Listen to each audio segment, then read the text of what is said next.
So today's Foundations Live, as I mentioned, is a recap of what we talked about at the recent DFG Champions Roadshows that we held across the country in September and October. And we talked about three particular topics. So as I mentioned earlier, we'll be looking at contractors and home adaptations in soil network in a few minutes' time, as well as behaviours of concern. But the first section that we talked around was about adaptations in social housing, and particularly reflecting that there's a new regime around social housing, that there's a new consumer regulator for social housing that came in April this year, on the back of what obviously the terrible events at Grenfell, and also I think informed by some of the issues around kind of damp and mould that we've seen reported from various social landlords over the last couple of years. So the role of the consumer regulator is to enforce standards on housing quality and tenant involvement through regular inspections, and they work side by side with the housing ombudsman. So the consumer regulator sets the standard and carries out inspections of housing associations and local authorities with their retained stock, and the social housing ombudsman investigates individual complaints from tenants. And there are a number of standards that have been introduced by the regulator that are there to set out what they expect from social landlords. So one of the standards is the transparency, influence and accountability standard, which means that landlords must provide accessible information about their legal obligations, including the right of disabled tenants to reasonable adjustments. There's also a tenancy standard that says that registered providers must seek to allocate homes that are adapted to people that need them. And there's a safety and quality standard, which is probably the one that's most relevant to work we do around home improvement agencies and DFGs. So 1.5 of that standard says that providers must assist tenants that are seeking housing adaptations to access those services, that they must use data from across their records, so keep a track of which properties have been adapted when they're allocating homes that are designed or adapted. They must clearly communicate to their residents how they will assist them, and they must cooperate with local authority departments around things like DFGs. This is all relatively new in terms of being a standard. I mean, so some things I guess you'd expect, but it's all written down there and very kind of clear now what is required of social landlords. So what about council housing in particular? We did some survey work a little bit earlier this year looking at the situation in council housing and comparing it and contrasting with other DFGs. So I think the first thing to say is that the funding for council housing is a little bit different to the funding from the rest of the stock in your particular area, and that the funding and the legislation don't entirely overlap. So it's more that although council tenants are covered by the legislation, they're not covered or not funded by the allocation that you get from central government, which, if you're following the budget a couple of weeks ago, you've hopefully heard increased to 711 million from April next year. And this was a quote that we had from government officials, just to reinforce that local authorities are entitled to the same service considerations as owner-occupiers, private tenants and housing association tenants, but that the self-funding settlement for local authority housing includes an allowance for the cost of funding adaptations to the local authority's own tenants and properties. So using DFG to fund adaptations to local authority properties would constitute a double subsidy. So that came directly from government officials. So thinking about council tenants and how that might impact on the way services are delivered, what we found from doing this survey was that in the majority of local authorities, council tenants don't follow the same process as the tenures. There's an alternative process in the majority of local authority areas with retained stock, and that very few local authorities routinely means test their own tenants. So the vast majority of tenants aren't means tested regardless. Sorry, council housing tenants aren't means tested regardless. Vast majority are referred by an OT or through social services, as with other tenures. But the vast majority of council adaptations are also managed in-house. There's very little use of external home improvement agencies or other services to manage in-house adaptations. I think the costs are quite interesting if you compare and contrast average values across DFGs and other tenures with council housing. What this slide is showing is that over 75% of adaptations in council housing cost under 5,000 and around 15% cost over 30,000. So there's very few between 5 and 30,000, which if you compare with the rest of the stock, the majority of DFGs are now somewhere between 5,000 and 15,000.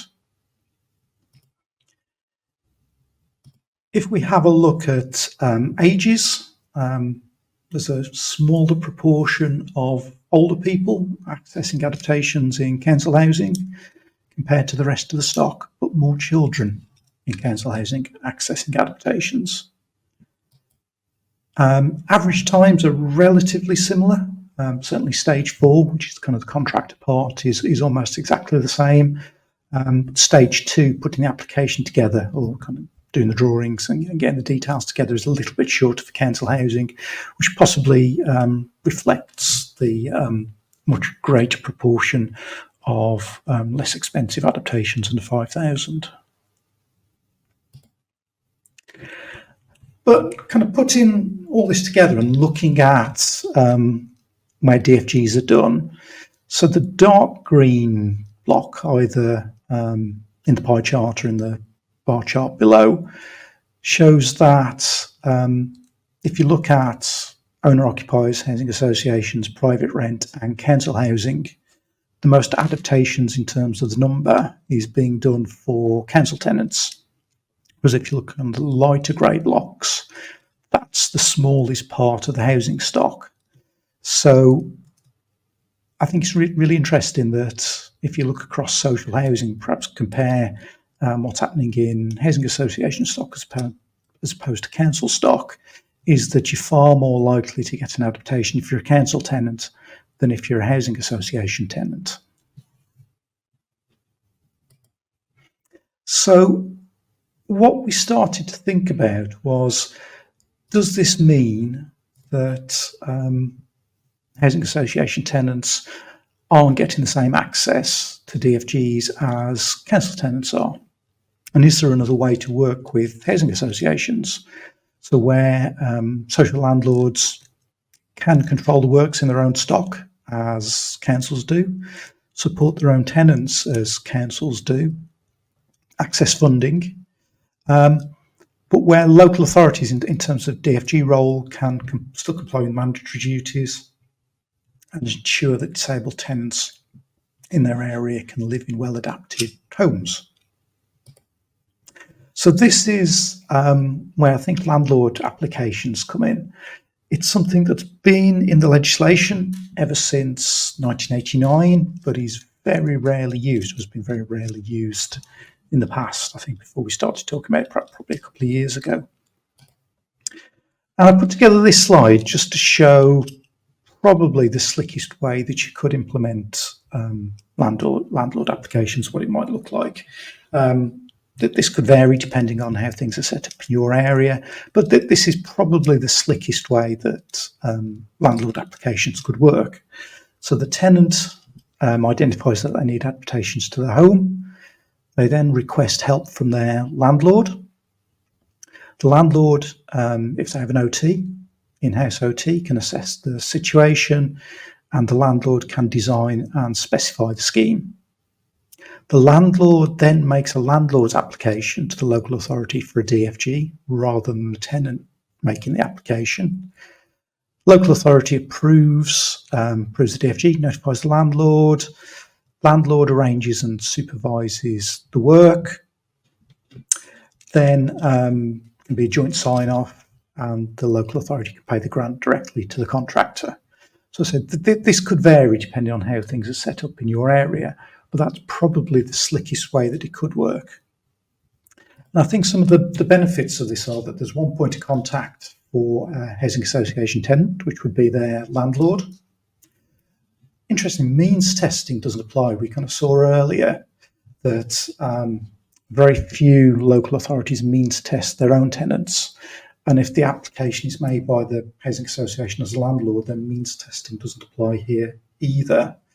The quid pro quo is that the local authority can have nominations to that property for the next 5 years.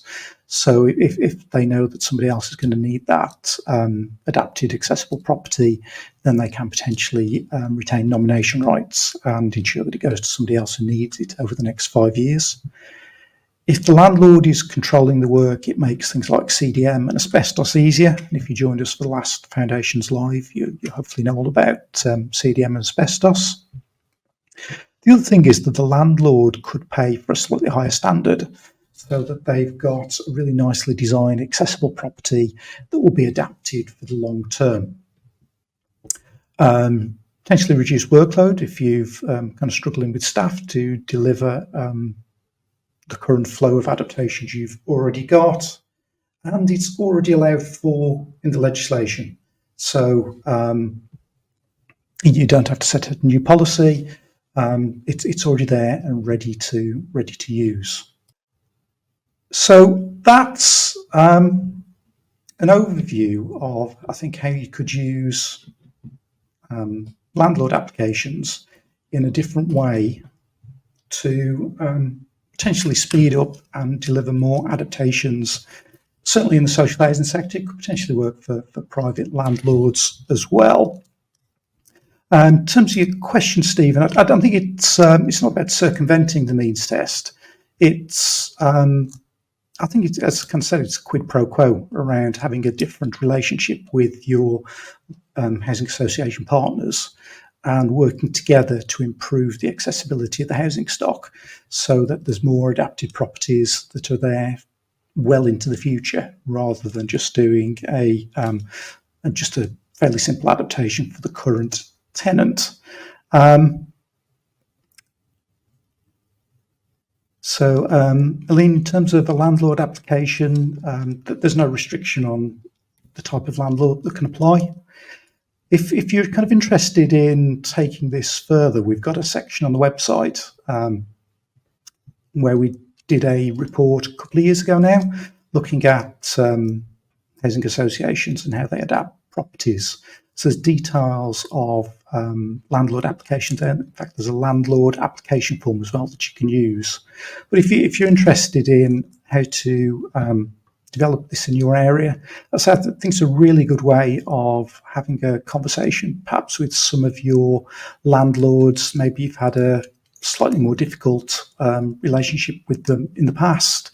Then I think it does give you a new way to open those conversations and approach it a little bit differently, because lots of I think certainly we saw at the roadshow that lots of local authorities seem to have issues getting permission and working really positively with housing association landlords on occasion. And we've done some work with housing associations, and they find it quite difficult as well to have relationships with a number of local authorities that all work in a different way. So I think this is definitely a way that you can kind of reset that relationship and do things differently going forwards. So, as always, if you need more help and support with that, please do contact us at Foundations, and one of our regional advisors can support you with implementing. Right. So the next section of the roadshow, we looked at contractors, and just for those any of you that didn't actually come to the roadshows, do realise I've missed out things like the quiz. So unfortunately, there's no bottles of wine, there's no DFG Champions hoodies, there's no cuddly turtles, and no gift cards for you to win by watching today. But if you come to the roadshows in February and March, we'll have a whole range of prizes for you to win, as well as great content to take away and lots of exhibitors to visit. In terms of contractors, what we try to do is kind of set out some of the relationships between kind of the applicant and resident, the contractor, and the local authority. And starting first with the kind of contractual relationship and who's actually buying the adaptations. So I'll put a little dotted line and a question mark there because in terms of the roadshow, in terms of what I'm going to say for the next few minutes, we're looking at the situation where there's an agency service. So where you're potentially charging a fee and supporting people through the process of a DFG rather than if they're just making their own application and sorting things out themselves.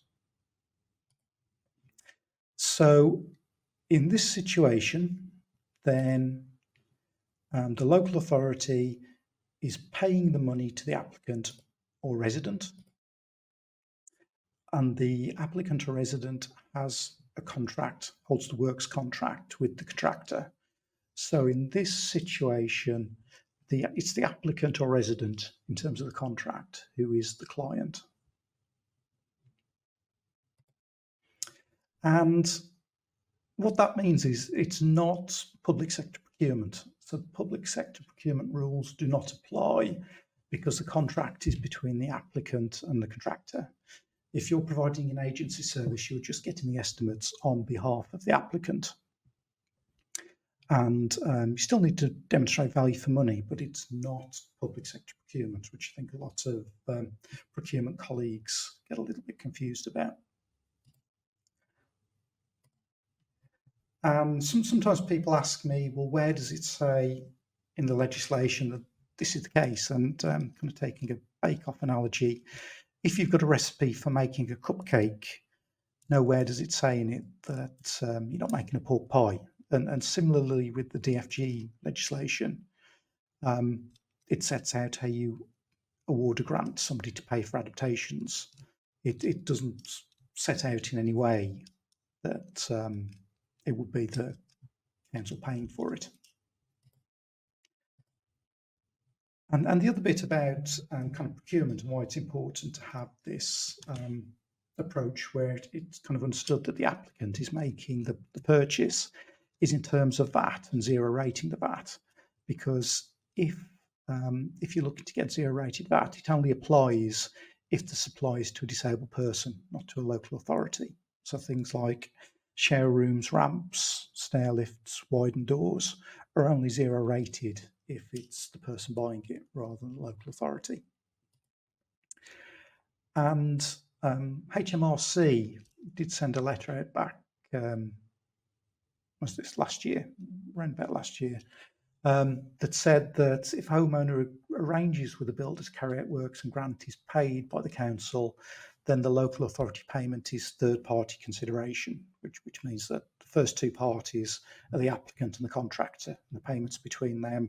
The local authority is just a third party, so it's not the local authority buying it. Even if the local authority is acting as an agent, there's still third-party consideration in terms of that.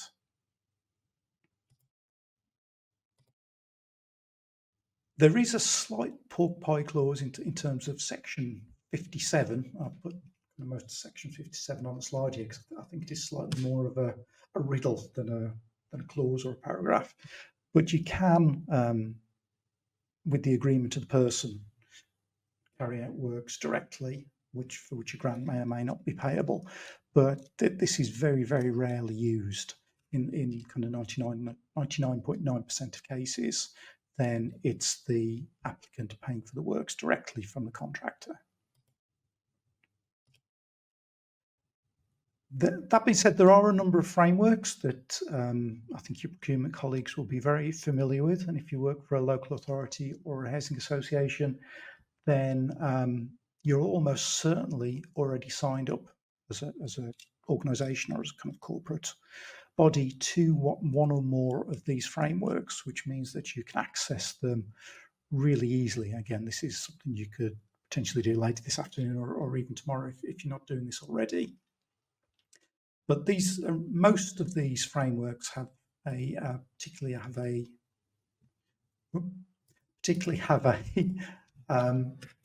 framework for stair lifts. So, for instance, what that means is that you can have a direct award for one of the companies on the stair lift framework for most of these frameworks, which means you can have a much more streamlined system. So, in this example, your OT or your trusted assessor might go out and identify stair lift requirements. You can then use the framework to calculate those costs. So you don't have to go out for separate quotes, get different people around to have a look at it. For the vast majority of cases, you'll know from the framework how much this costs. You can then submit the grant application, approve the grant application based on your framework costs, and send the details straight to the stair lift supplier to crack on with measuring up and installing the stair lift. So it saves you a fair deal of time, and you don't need to bother with all the kind of bureaucracy of multiple quotes, which Section 2 of the Act allows you to do if you think that's the appropriate thing to do. And the other great thing about having a framework arrangement with a supplier or manufacturer of stair lifts is that it usually gives you access to things like removal, refurbishment and reinstallation of stair lift services. And while we were going around on the roadshows, we heard from a number of local authorities where they're particularly using refurbished stair lifts in their own stock, saving quite a bit of money and making the best use of the adaptations they provided, because you can, for any DFG award, include a condition where you will reclaim things like stair lifts or other specialist equipment if they're no longer required.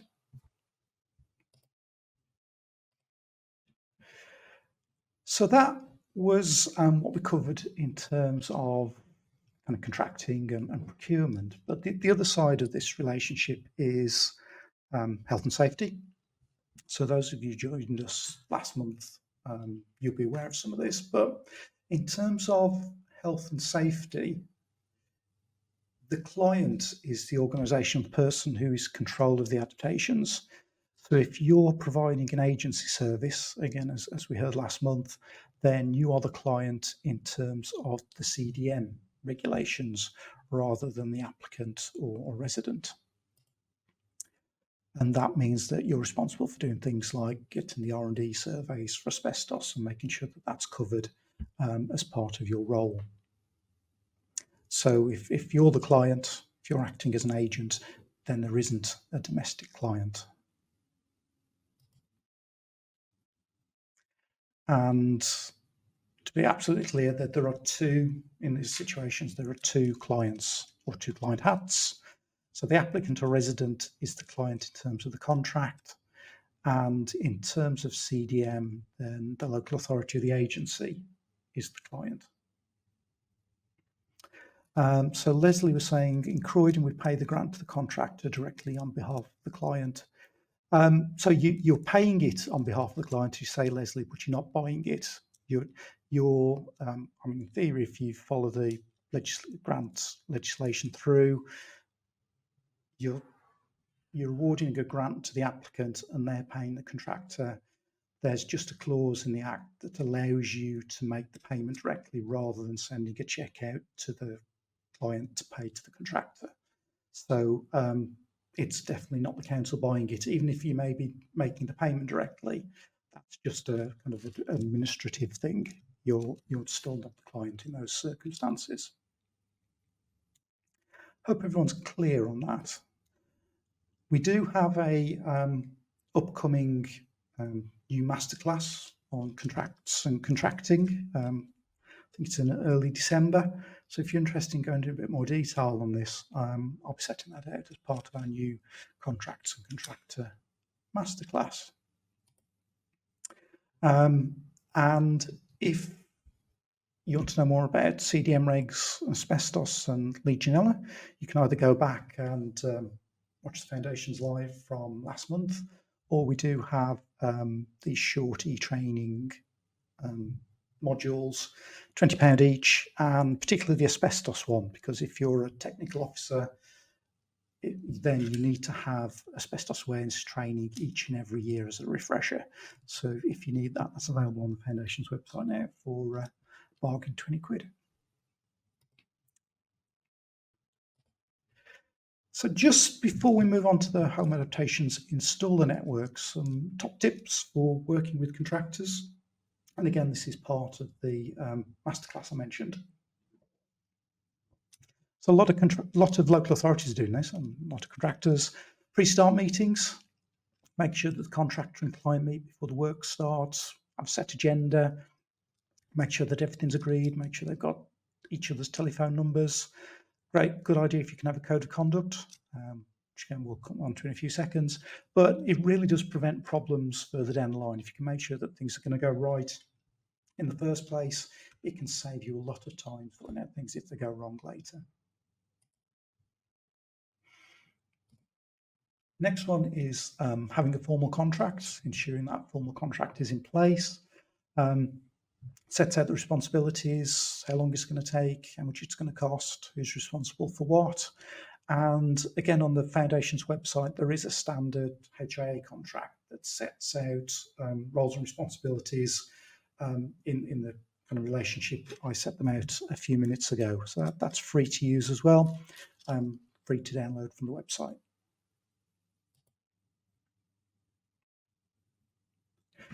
Photo snagging. And this was something that I had a new boiler installed by Boxed a few years ago, and they did photo snagging and got it inspected by someone else. I think it's kind of a really good way to do it. So you basically set out a list of the photos that you want your contractor to take. They take them at the end of the job and they send them to you. So you've got a photographic record for future if there are any problems with it. Plus it means if they're going around taking all these photos in the first place, then they should be checking what they're taking a photo of to make sure it's done right in the first place and done right first time, rather than having to have any snags that they go back to. So again, if you're kind of doing this and perhaps just auditing some jobs, kind of make sure that the work's done right first time, rather than having to do snagging, go back to it, and make more time for pre-start meetings where you can make sure everything's done right in the first place as well. Number two is to be reasonable on variations. Sometimes we've seen local authorities that had a contingency to every grant, which means that they end up pre-approving every grant. But I think if you're kind of working through the process we've just talked about, then the majority of jobs will be completed for the price that they were submitted for. You won't have to reapprove the grant. But if you do, then kind of being reasonable about things like rotten floorboards or rotten plaster behind the bath really helps. And the top one is to hold a list of registered or approved contractors. So companies that you know have a caring approach and who you can trust to get it right first time. Because I think that's the key. You want contractors there that are going to get the job right first time and save you all the time and effort trying to get things right afterwards. So that's where we're going to now talk about the Home Adaptations Installs Network, because we did a survey of local authorities a couple of years ago, and we found that over 40% of authorities didn't have a list for DFGs. And these are quotes from the DFG guidance that recognises that contractors are a crucial part of the process, and authorities should develop a list of qualified contractors. But certainly from the survey, we found that many felt that this was onerous, or were concerned about kind of taking on liabilities for having a list of contractors.